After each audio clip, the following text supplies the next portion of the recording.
Bonjour, je suis Hélène Frébourg, je suis la créatrice de ce podcast Mieux vivre avec la fibromyalgie, mieux vivre avec la maladie chronique. Je suis malade depuis plus de 25 ans. Alors j'ai traversé tous les hauts et les bas de la fibromyalgie, tout ce labyrinthe dans le brouillard. J'ai changé tout mon écosystème de vie et petit à petit, je retrouve le soleil et les couleurs de la gourmandise de la vie. Alors je souhaite partager mon témoignage de malade et faire savoir qu'on peut mieux vivre avec la fibromyalgie, mieux vivre avec la maladie chronique. J'ai écrit un livre pour témoigner sur mon parcours de malade, de l'intime à l'universel. Et dans cette saison 1 du podcast, je viens vous partager les 21 chapitres de mon livre. Allez zou, roule ma poule!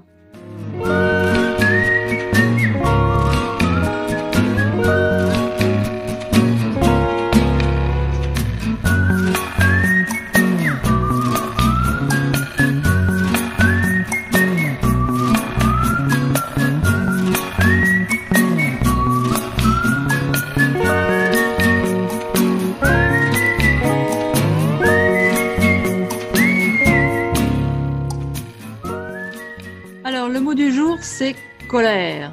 On était dans la gestion du stress et on dirait maintenant que l'orage arrive après le brouillard. Oui, j'ai fait le focus sur la colère car c'est vraiment l'émotion spécifique du malade de fibromyalgie. La colère est une réaction de protection. Elle résulte d'une frustration, d'un sentiment d'injustice, de la rencontre d'un obstacle, voire de l'atteinte à son intégrité physique ou morale.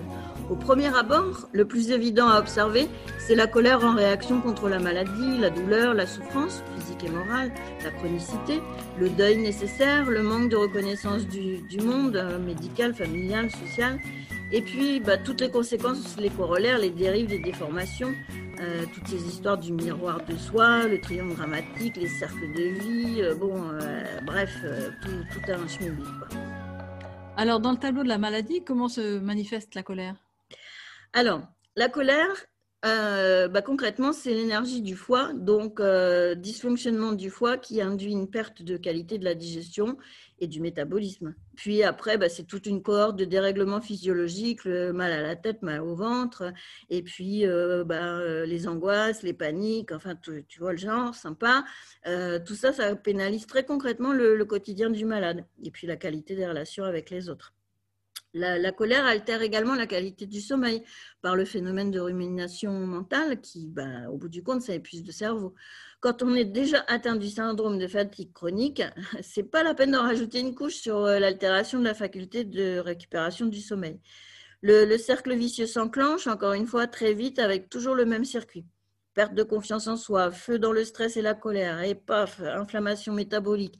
Donc, feu dans les douleurs neuromusculaires et les organes. Le foie en premier, les intestins, les reins, le cœur. Et rebelote, colère, stress. Bref, le foutu cercle infernal de la fibromyalgie. La colère, la mauvaise gestion du stress, le feu partout, c'est source de violence relationnelle. Ça nous ramène du côté du triangle de Karpman, tout ça, non ? Tout à fait, coach.